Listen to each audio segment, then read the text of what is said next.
이렇게 중독이라고 하는 큰 흐름은 결국 자기를 위로하고 달래는 기능이 있다. 프로포폴 많이 들어보셨죠? 프로포폴을 맞으면 어떻게 될까요? 중독의 특성이 진통을 해주는 효과가 거기에 있고, 그 다음에 그 약물들은 특히 느슨하게 만들어져요. 중독자가 될 사람들은 항상 긴장하고 있고 어깨에 항상 힘이 들어가 있고, 그래서 자기가 긴장하는지도 모르고 평상시에 맨날 살아요. 근데 술이나 약이나 어떤 행동을 했을 때 그게 풀어져요. 편하네. 괜찮네. 뭔가 나를 평안하게 하네. 마음의 어려움과 힘듦을 그것을 통해서 위안을 받기 시작하면 그게 이제 반복되기 시작하는, 심해지면 이제 중독자가. 그럼 우리가 이제 고려해 봐야 될 게 있어요. 마음의 고통은 어떻게 해서 생기는 걸까? 이게 되게 중요한 포인트예요. 마음의 고통이 없는 사람이 중독자가 될 수는 없어요. 왜? 중독이라고 하는 그 목적성은 자기를 진정시키는 거거든요. 그러니까 마음이 평안한 사람은 당연히 진정시킬 그 무엇이 필요하지 않는 거죠. 그럼 마음의 고통은 어디서 오는 걸까? 무엇 때문에 생기는 걸까? 마음의 고통이. 그 원인을 세밀하게 찾아봤더니 인간의 마음의 고통의 근원적 원인이 자기를 비난하고 있다는 거예요. 자기를 비난하고 있다. 너는 몹쓸 놈이야. 너는 쓰레기야. 너는 열등해. 네가 뭘 할 수 있겠어. 자기가 자기를 정의 내렸고, 자기의 정체성을 정의를 내려요. 한번 다 이렇게. 그래서 너는 멍청한 놈, 바보 같은 놈. 자, 예를 들면 우리 바보라고 치게 봅시다. 너는 바보 같은 놈. 이런 게 우리 마음의 자리. 근데 어떤 사람은 자기가 자기를 바보라고 여기는 걸 의식화하는 사람이 있고, 어떤 사람은 의식 자체가 안 되는 사람들이 있어요. 근데 의식이 안 되는 사람의 범주가 더 많아요. 자, 의식이 되든 안 되든 내가 나를 바보라고 여기면 기분이 어떨까요? 우울해요. 그리고 또 어떨 때는 화가 나요. 그리고 항상 긴장해요. 왜 긴장하냐면 사람들이 나를 바보라고 여기면 어떡하지? 남 눈치 많이 보는 사람들 있죠? 다른 사람의 평판과 평가에 지나치게 휘둘리는, 그래서 남 의식을 많이 하고 남 눈치를 많이 보는 그 사람은 이런 게 있는 거예요. 마음속에. 너는 형편없는 놈. 넌 바보 같아. 누가 너를 좋아하겠니? 이런 믿음, 신념, 생각이 자기 마음속에서 있어요. 있는데 제가 20여 년 동안 상담을 현장에서 쭉 해오면서 수많은 사람들을 만나보면서 얻은 결론인데, 이런 생각을 갖고 있잖아요. 그러면 이런 생각이, 예를 들어서 나는 바보 같아라는 생각이 한번 들었고, 이 드는 게 그냥 호주머니에 들어가 있는 게 아니에요. 이게 계속 반복됩니다. 반복되는 게 어떻게 반복되냐면 계속 자기한테 이 메시지를 심어요. 스스로가. 넌 바보야. 넌 바보야. 넌 바보야. 넌 바보야. 넌 바보야. 넌 바보야. 넌 바보야. 넌 바보야. 넌 바보야. 이러고 있어요. 근데 이러고 있는지 본인이 인지를 못해요. 계속 자기한테 일종의 세뇌시킵니다. 넌 바보 같아.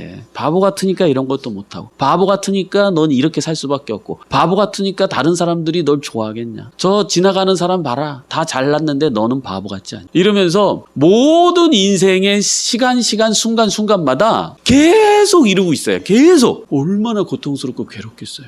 얼마나 고통스럽고 괴롭겠어. 근데요, 술 한 잔 딱 마시잖아요. 그럼 무슨 일이 일어날까요? 자, 마약을 한번 딱 넣었어. 무슨 일이 일어날까요? 마우스에 손을 딱 놓고 게임을 하기 시작했어. 우리 마음에 무슨 일이 일어날까요? 너 바보야, 이 멍청아, 이 소리가 안 들려요. 거기에 집중돼 버렸기 때문에. 그러니 이 개인은 얼마나 많이 평안하겠어요. 그 소리가 안 들리니까. 어떻게 안 빠질 수 있겠어요, 중독에? 일순간 자기를 구원시켜 주잖아요. 자기를 더 이상 바보라고 말하는 소리가 안 들리는 거야. 어떻게 그걸 안 선택할 수 있겠어요? 그러니까 그렇게 선택하는 거예요. 살기 위해서 하는 거예요. 살기 위해서.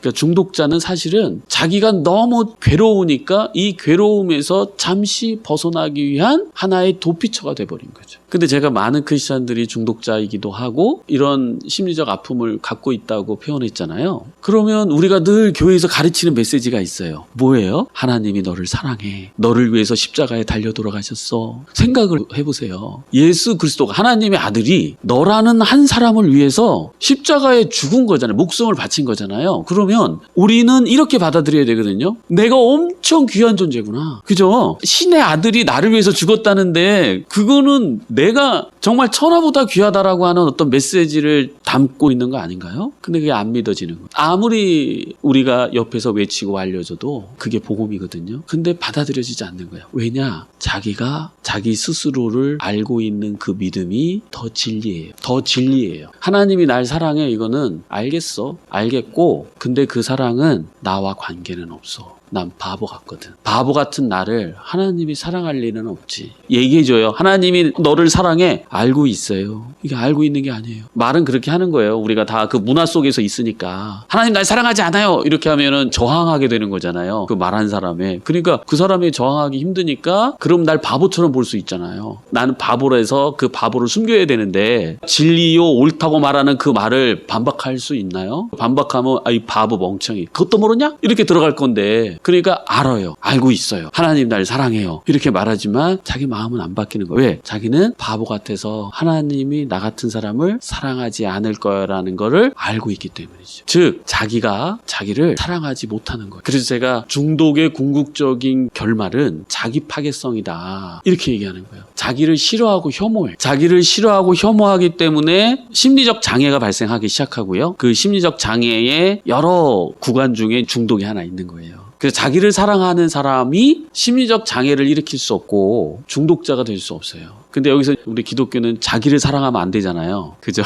타인을 사랑해야지. 그래서 이게 충돌이 일으키는 부분이 있는 것 같은데 성경에서 얘기하는 그 자기 사랑은 유아적 자기애적 상태를 얘기해요. 유아적 자기애는 자기 중심적 사고에 있는 상태를 얘기하고요. 우리가 자기를 귀하게 여겨야 된다라고 하는 그것은 그 유아적 개념이 아니라 내 자신이 존귀하다라는 것을 아는 거예요. 그 진실을 아는 거예요. 그 진실. 우리가 존귀하기 때문에 그럴 만한 가치가 있기 때문에 십자가에 달려서 돌아가신 거예요. 충분히 그럴 가치가 있다고 신은 판단했고 그래서 우리를 구원시키기 위한 상황이 발생한 거예요. 근데 우리는 우리 자신이 어렸을 때서부터 경험 속에서 이제 경험이라는 것은 양육의 환경이에요. 양육의 환경 속에서 자기의 정체를 확증해요. 모든 인간은. 여러분 늑대소녀 들어보셨죠? 늑대소녀는 늑대가 어렸을 때 물어서 데려가가지고 늑대 안에서 자라게 만들었어요. 그러면 이 늑대소녀가 인간입니까? 늑대입니까? 그 늑대소녀는 자기가 인간이라고 절대 생각하지 않습니다. 우리가 객관적 시각에서 너는 사람이야. 너는 인간이야. 이렇게 우리가 아무리 표현하고 얘기해줘도 아닌데 나는 인간의 말을 써본 적이 없고 오 이러면서 막 계속 그들과 어울리고 놀아놨던 거 아니겠어요? 자라나는 환경. 그래서 자기는 늑대라는 정체성을 가져요. 그런데 그 늑대소녀가 실존적 정체성이 늑대입니까? 인간입니까? 모든 인간들은 사실상 나라는 정체성을 모릅니다. 실존적 정체성을 몰라요. 왜? 인간이 나라고 생각하는 그 나는 바로 환경 속에서 만들어지기 때문에 그래요. 어떤 환경에 도래됐느냐가 그게 나예요. 근데 그거는 실체적 진실은 아니잖아. 예를 들어서 황금 덩어리에 똥이 묻었어요? 그러면 그 황금은 황금이 아닐까요? 근데 그 황금은요, 자기가 똥이 묻으면 자기가 똥이라고 생각해. 그게 인간이 생각하는 방식이. 우리가 생각하는 방식은 실체에 근거하지 않아요. 근데 그게 실체처럼 느껴져요. 왜? 부모가 나한테 존중하지 않았고 나를 막대했고 나를 방치했고 나를 학대했고 내 의견을 존중하지 않았어요. 그렇기 때문에 나는 쓸모없는 인간이구나. 난 쓸모없는 애구나. 난 태어나지 말았어야 할 존재구나. 이런 식으로 자기 정체성을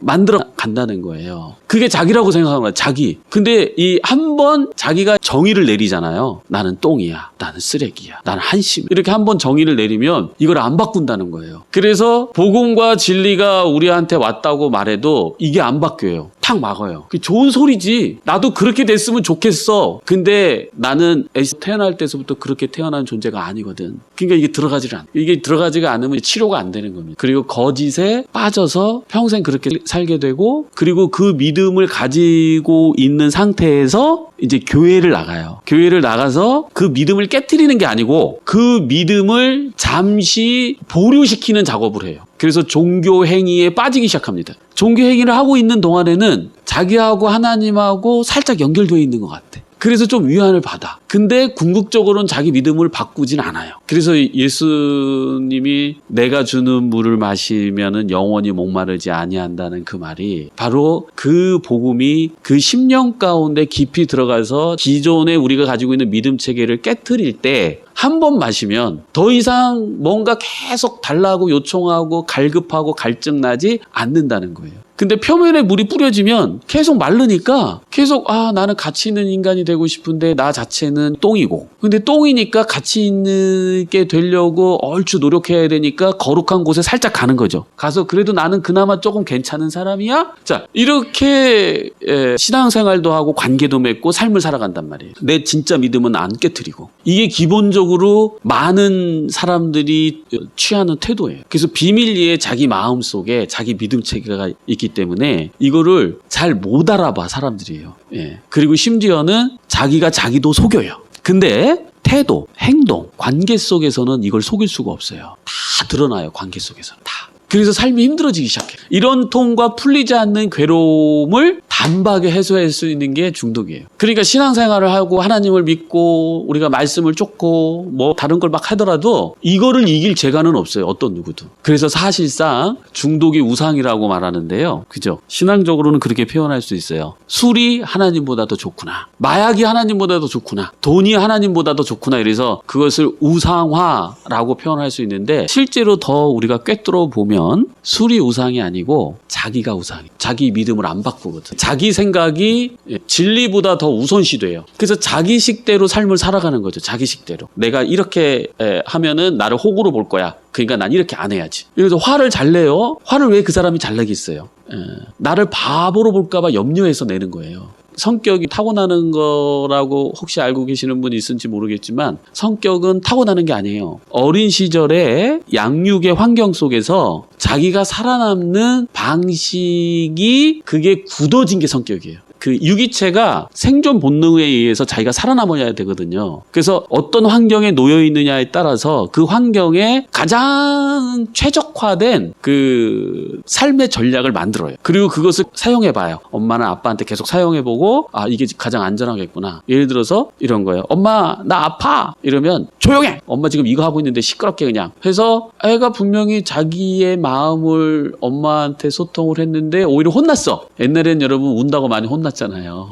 뭘 잘했다고라 이러면서 많이 혼냈잖아. 그러면 그 아이는 감정을 표현하면 안 되는구나. 자기 마음의 어떤 것을 표현하면 내가 혼나고 처벌받는구나. 그러면 숨겨 감정을. 그리고 감정을 숨겨봤더니 혼나는 일이 많지 않게 돼. 그러겠죠? 엄마가 뭐 야단친 일이 적겠지. 계속 징징거리는 것보다. 그러니까 그게 최적화돼요. 내 마음을 내 욕구를 표현해본들 나만 손해보고 혼나니까 그냥 내가 감당하는 게 낫겠다. 이런 사람들은 말을 안 해요. 이제 말을 해야 될 때도 안 해. 왜? 자기 보호를 위해서. 자, 이런 식으로 성격이 이제 굳어진 거거든.